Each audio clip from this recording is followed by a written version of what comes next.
Hi guys, here's Tina again. Beside me I've got the little Comets. Hello guys. Hello. How are you? Good, thank you. How are you? I'm good, yeah. Maybe you just introduce yourself at the beginning so that people know you better. Yeah. I'm called Rob and I sing and play the guitar. I'm called Matt and I play bass. I'm Mickey and I play guitar. How did you actually come to music? When was your start? Well, me and Mickey are brothers, so we used to play music in the house, and when we were growing up my dad used to write songs, but just as a hobby, just for fun.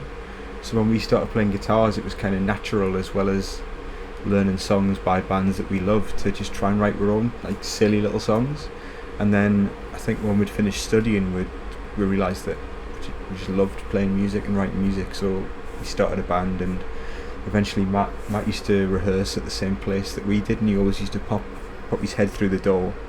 And we needed a bass player, so we're like, let's ask Matt, and that was it really. So it was also after university that you said music is the thing we wanted to do?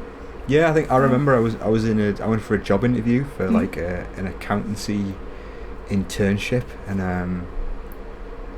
I was just like, at the end of it I was just like, what am I doing? Like, I don't enjoy anything to do with my degree.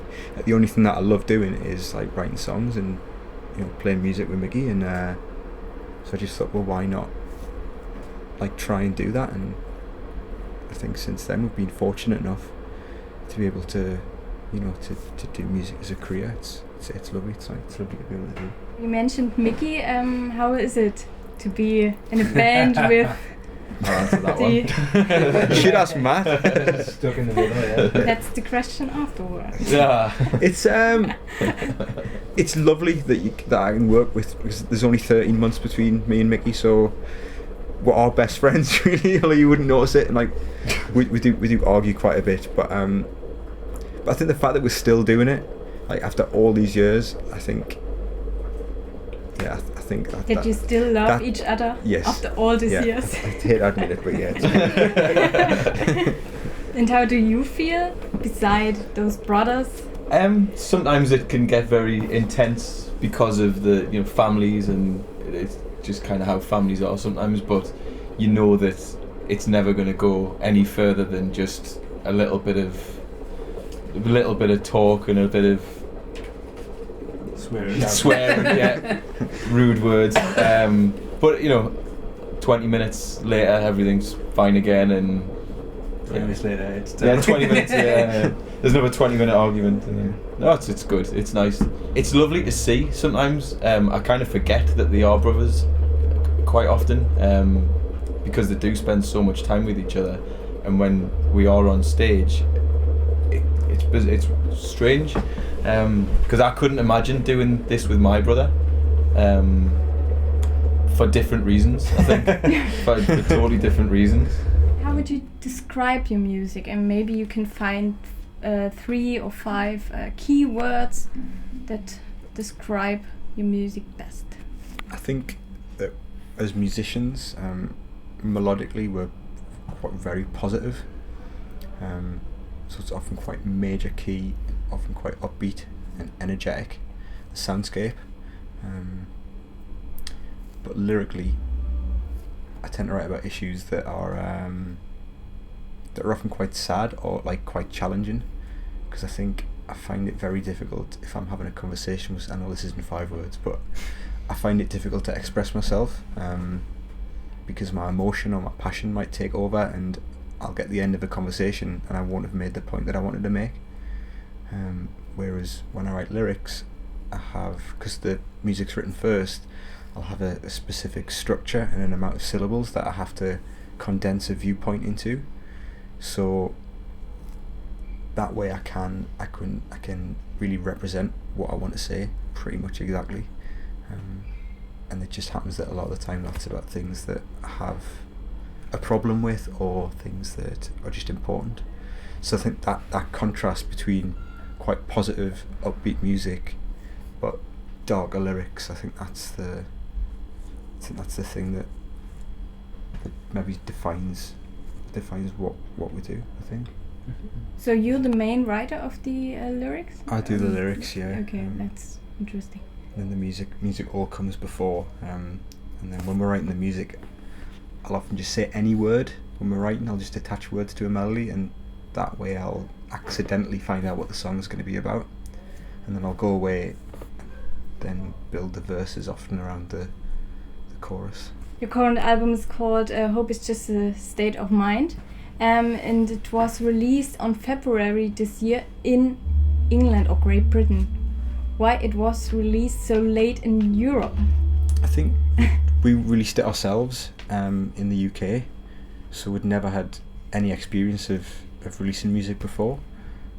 So it was a challenge for us to do it in our own country, because we didn't have our own label, we didn't have distribution, it was all self-distributed, so we kind of knew enough just about to get by, but the idea at the same time of taking on a release across the rest of Europe, I think it was just, we didn't have any contacts, or we didn't really know what to do, so I think we wanted to let the dust settle first in the UK to see where we were with it before we then, because I think as well we've never played gigs in France really before. This will be our first gig in Germany tonight, which is crazy really. Oh, that's a pleasure. I didn't know that. Yeah, I think it's always something that we've wanted to do, because whenever we go on holiday or travel, we love coming across to the continent, so I think it was a nice way to do it, to kind of release music and also to start playing live there. Yeah, so I think that's the main reason. It was just lack of experience and expertise, and I think now we feel like we've released stuff in England and it's gone 3 well, albums so and some it's EPs. kind of Yeah. it's time to kind of spread our wings a little bit, I think. In comparison to the last two albums, how did your music change? I think quite a few different things. I think me and Mickey are both parents now, so how we perceive the world now, it's just completely different. I think of things very much, I think about the future a lot, whereas I used to just not, so very much live in the present, and if there was an issue it would very much be, I'd only address it at the time I absolutely needed to, whereas now there's lots of things that I'm thinking about in terms of what's it going to be like for my little boy in 15-20 years time. So that's really changed my outlook, so that'll obviously, I think we don't like to let things specifically influence when we're writing. We'll like to let things seep in, so where experiences kind of come from, where influences for the music come from everywhere, just whatever we live, stories, people we meet, anything that goes in will accidentally come out in the music. So I think since we obviously became parents, a lot of the content changed that and we've your music internalised changed. is now coming out as it is. I think we don't feel any pressure with this album because we've released it ourselves, so as a business we do everything ourselves. We don't have any big overheads, so we don't have the pressure of you need to sell that amount of albums to still be in a band.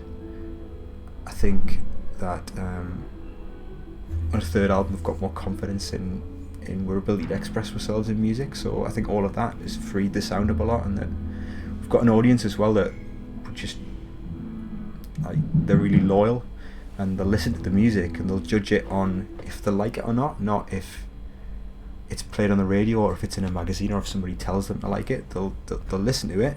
If they don't like it, that's fine. If they do like it, and that's great. And I think that strong relationship that we have with people who listen to our music gives us the confidence just to express ourselves, and I think those 3 things that's why it sounds, I know it's nothing specific and it might sound quite vague, but I think that's why this album sounds like it is. It's the product of those 2 years. Do you have a favorite song or at least one album where you say that's the best one you've done so far?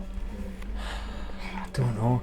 I think, difficult question. Yeah, I think my favourite song on this album is probably My Boy William, just because it's it's about me. Yeah, it's about my little boy, so it's kind of like every time I hear it's his voice is on it, and so is George, Mickey's little boy, and it was just a lovely time. It's still a lovely time, but you get the snapshots in your head of moments that stay there, and my favourite part of the album was when I edited, because we recorded them for an afternoon just talking to each other, and I stayed up late and I edited the conversation over the music, and of the whole process of the album, that was by far my favourite bit. When I listened to it back to it at the end of the night, I was gone emotionally. So that's my favourite thing that I've ever done, because it was just about the beauty of listening to two little boys chattering away and then putting it to music, and it wasn't about anything else. It wasn't about, is somebody going to play this on the radio, or are people going to like this song when we hear it live. It was just about the connection that I had with that song and those little people. What do you love most on being a musician?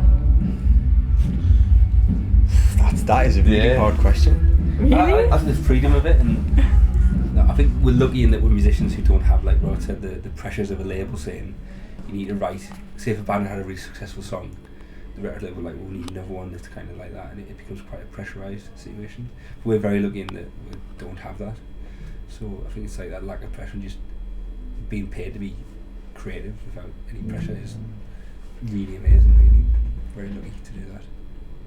I think for me it's a bit of everything really, but I think when we play gigs, talking to people after the gigs, not necessarily to kind of hear what they thought about it, but just to have a normal conversation with someone, to kind of be like to break that divide of sort of band and fan almost, because I don't want to say that we're normal people too, because that, you know, it goes without saying, but I think a lot of people put musicians and bands and acts kind of, you know, like up on a pedestal slightly, and it's kind of, I like the connection that we have with our fans. I think it's the right way to go about it really, and to kind of be nice to people and just to share our experience with them a little bit, instead of it just being this is what we do.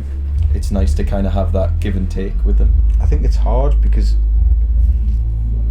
what we do is in something called it's the entertainment industry, and we're not entertainers.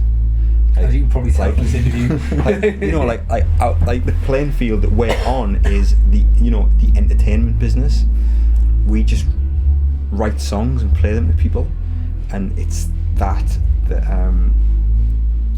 I find that sometimes difficult. It's hard to compare to some bands, because some bands are about the pure entertainment and the show, and I think with that half of the mystique and the appeal of it is that those bands are on a pedestal, and there almost are people that their characters are formulated in the minds of the people who go to see them, and they need to be on a pedestal, because that's what sustains the kind of it sustains the whole thing. And if that bubble burst and they were normal people who hung around with the fans, then that would cease to be what it was about. So I appreciate what you're saying, but I think that's more of a product of the fact that we're just people who. Oh, that's what I like about us. People. That's what I like about us, that we can do that, and we like to do that. A lot almost. of people might like to do that, but fundamentally they can't do that, because if they did that, then that would be turning the lights off. Oh no, do you know what I mean? No, I agree, but I like that we are able to do that. You know what I mean? Yeah. Hopefully, you agree? I don't want to split the band. So we'll sort it out there. I know it's good. It's good though. We've got a 4-hour drive after this gig, so we'll sort it out then in the van. Then you can talk about it. Right? After. It's really it's I don't know. There's so many interesting things that a question like that raises, and it's I don't know. It's. I think that's what's going back to the brothers. That's what's good about it. You know, you get like all of us. It's like I'm obviously not a family member or anything, but it's we're that close that you can have a ridiculous argument, and it's just it just means nothing really. At the end of the day, fine, you just it's okay, it's fine. It's nice to have emotion to get. It's true. And now shake hands, please, for the camera. No. Not right now. It's too raw for that still. We'll have a cuddle. That's why I'm like this in the city now. You mentioned before that you've already been in Germany. What were your experiences with people and culture? And the first time I came to Germany, I was, I think 17, 18, and I was in an orchestra, and we were on tour, and we'd done a gig in Colmar, which I think is in France, just over the border, and I cannot remember, it was a spa time we played in Germany, and I was struck, because when the orchestra that I was in did concerts in England, nobody really turned up except the parents of the people in the orchestra, but when we played in Germany, it was the whole approach to the concert was very different. It was all about the culture, and it was all about people coming to experience something different, and it wasn't about the business side of it, and I really enjoy that, so it'll be interesting to experience like this set of gigs to see what it's like on the not being in an orchestra, being in a band now, and then the last time I came to Berlin between Christmas and I was in Berlin for New Year, and that was I didn't cope with the cold very well. I was wearing thermal trousers all week. Even in bed, I think I was wearing thermal trousers. It was that cold. You have a lot of hot wine. Yeah. Oh, yeah. Was it Glühwein? Yeah. And Perfect. then New Year's Eve was crazy. It was just people setting off fireworks. Yeah. Nice. It was brilliant. Really good night. So it's a shame that we won't get we were in Vienna tomorrow night, so got a long drive. It's a shame we won't get to spend more time here. It's funny, there's a lot of people now that we know in England who've come to live in Berlin. So we'll see a lot of people tonight that have settled here now, people that we know through music, which is... That's really I think from Belfast. I think it says a lot that there's a lot of people that I've had conversations with over the last few years have been like, oh, where you're based now, and a lot of musicians, British musicians, are starting to base themselves in Berlin. Last but not least, I have one question that's quite complex, but it interests me a lot. What have you thought when you saw Walk of the Earth playing on one guitar and adapting your idea? At first I was like, no way, because they tagged us in it as well. Yeah. Really? You know, on Yeah, YouTube, yeah. You can tag, So it's like... search Yeah. comments, yeah.